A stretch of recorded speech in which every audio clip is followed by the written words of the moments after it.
ซุ้มกลางในเจ้าค่ะสวัสดีตอนเช้าค่ะทุกคนมีพี่น้องไทยบอกว่าหน้าบ้านขายอะไรถ่ายมาให้ดูหน่อยนะคะวันนี้โบก็จะมาถ่ายให้ทุกท่านได้ดูกันค่ะพี่น้องไทยถามมาว่าดีนาเฮิรนขายอีสานยกอไผขายนี่ค่ะว่ายกอปอมาปันพองนี่ค่ะเนาะเมื่อในข่าวก็ได้มาปอแน่ว่าดีนาเฮิรนเฮาค่ะขายอีสานนี่ค่ะวันแล้วก็เป็นข้าวยำ7:30ตอนนี้เป็นเวลา7:30นะคะอากาศหนาวมากทุกคนแต่วันเพิ่งออกก็หนาวแบบตอนเช้าคาดว่าน่าจะอยู่ที่10 องศา9 องศาประมาณนี้ค่ะเพราะว่าหนาวจนมือเจ็บเลยเวลาจับน้ำนะคะเจ็บมากเห็นไหมคะทุกคนควันออกจากปากเยอะมาก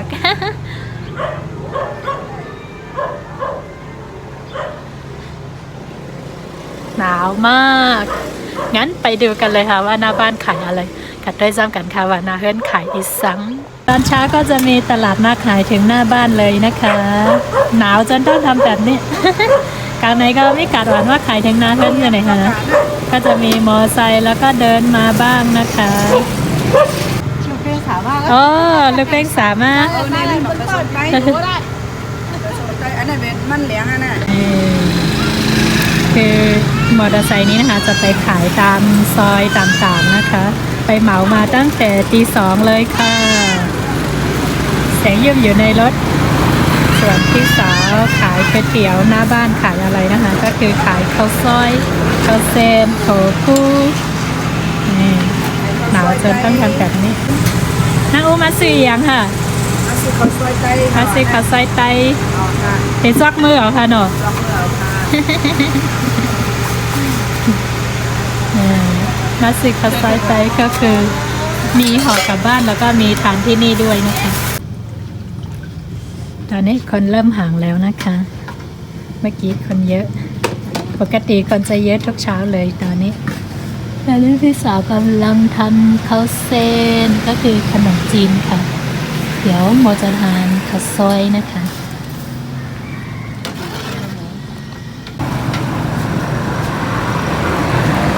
นี่คือขนมจีนค่ะซอยอร่อยซอยอยู่ก็เดี๋ยวเป็นข้าวเส้นนั่นน่ะใส่ยังละไรที่มะเขือโซนเคเนื้อก็จะใส่ซอสมะเขือเทศลงไปนะคะก็จะเป็นซอสที่ทำเองที่บ้านค่ะตามด้วยผักชีนะคะแล้วก็น้ำมันหอมค่ะซีอิ๊วขวานนะคะแล้วก็งาขาวหอมๆค่ะเพียงแค่นี้ก็หอมอร่อยแล้วค่ะ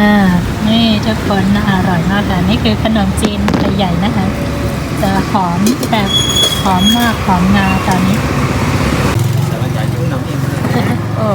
ส่วนอันนี้นะคะจะเป็นเส้นก๋วยเตี๋ยวไทยใหญ่นะคะเรียกว่าข้าวซอยนะคะข้าวซอยไก่ข้าวซอยไก่แปลว่าข้าวซอยไทยใหญ่มาลวกก่อนนะคะมาลวกแป๊บนึง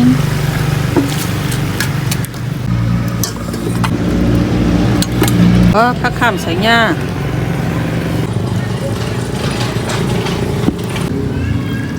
นี่ได้แล้วค่ะทุกคนข้าวซอยไก่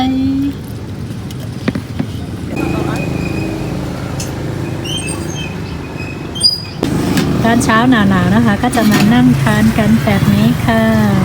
พอกัดกองอ่อนกันว่านั่งกินเส้นนี้ค่ะน้ำไหนอยู่น้ำตัวปลาทอด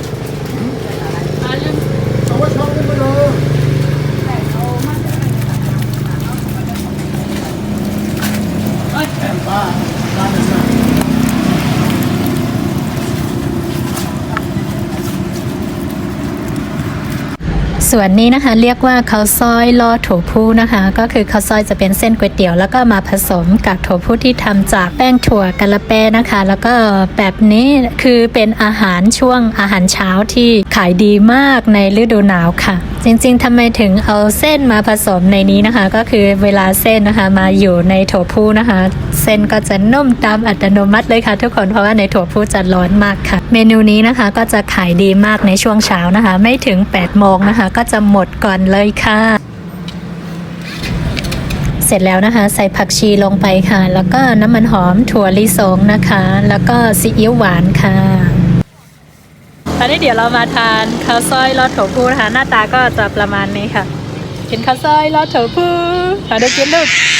ไอ้ได้กินเอาได้กินฮะยิ้มใสจะไปโรงเรียนกินข้าวซอยทานละหน้าตาก็จะประมาณนี้นะคะนี่เวลาทานก็ผสมกันก่อนค่ะผสมให้เข้ากันนะคะถ้าหากว่าใครที่ชอบหวานนะคะก็จะใส่ซีอิ๊วหวานเข้าไปเยอะๆแต่ว่าโมไม่ชอบหวานก็เลยเอาแค่นี้ค่ะนี่ทุกคนน่าอร่อยมากตอนนี้คือกลิ่นหอมเลยนะคะเดี๋ยวเรามาทานกันนะคะตอนนี้อากาศหนาวแล้วก็เหมาะกับอากาศหนาวมากๆค่ะทุกคนอุ่นๆร้อนๆเลยหน้าตาก็จะประมาณนี้นะคะ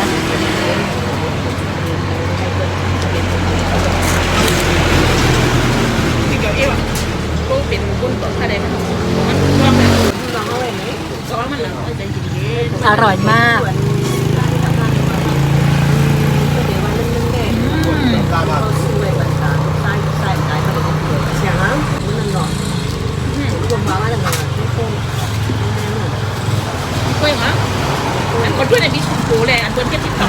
อร่อยมากค่ะทุกคนเดี๋ยวก็จะมาทานกับแคบหมูนะคะ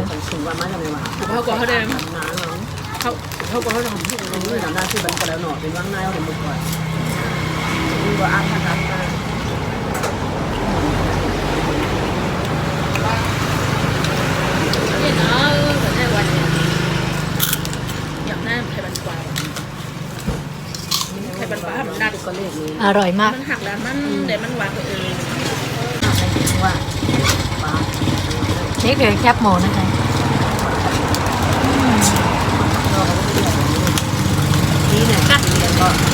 จริงๆอยากจะทานกับผักกาดดองก็ได้นะคะให้กินกับผักสมกันเลยแค่หนาว่าคาเกียกินรอหนังปั๊ม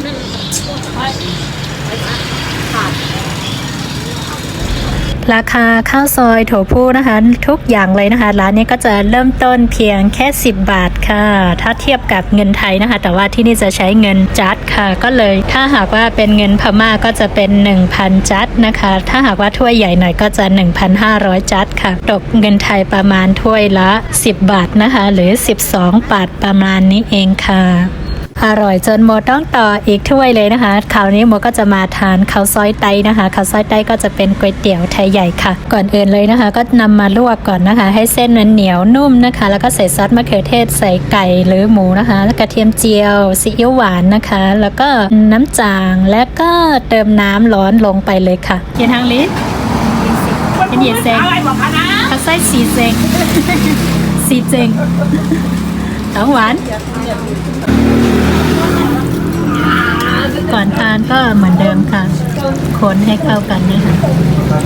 ถ้าหากว่าชอบน้ำเยอะก็จะใส่น้ำเพิ่มได้ค่ะแต่ว่าโมไม่ชอบน้ำเยอะนะคะ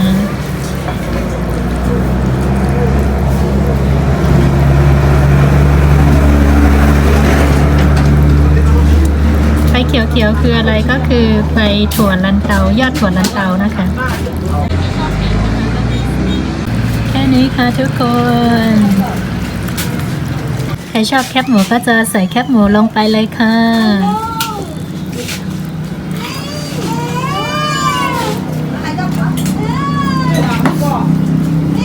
เมื่อกี้ทานข้าวซอยลอดโถพูนะคะตอนนี้เราก็จะทานข้าวซอยเฉยๆนะคะนี่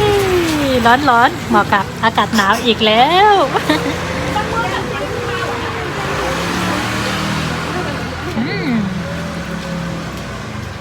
อร่อย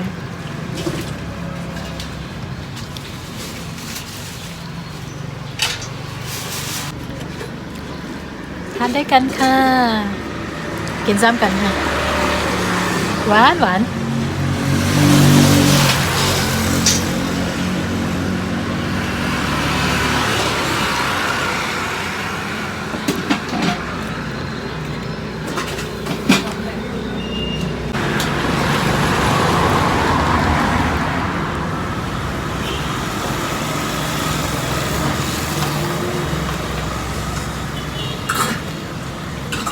เครื่องตังยังมากมั้ง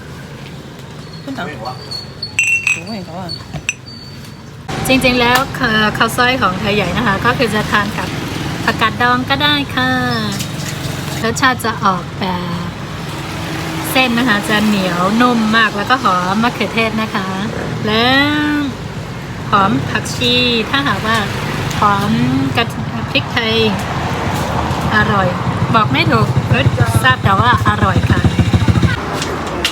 ตอนนี้คือทานใกล้หมดแล้วค่ะ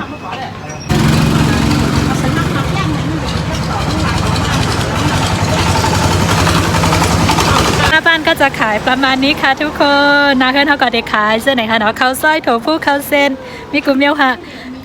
ขายกลางไหนกันค่ะขายข้าวกลางไหน5 โมงเต็มเช้าต่อว่าถึง12 โมงเลยค่ะเนาะจริงๆขายตั้งแต่ตี 5จนถึงเที่ยงวันเท่านั้นนะคะก็ประมาณนี้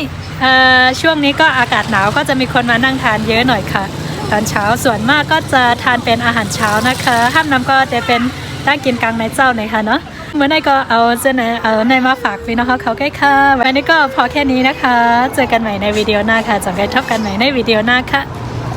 แสงยืนนี่เอ้พี่ยอมไปมาเย้แสงยืมเริ่มเดินได้แล้วนะคะไปละไปยา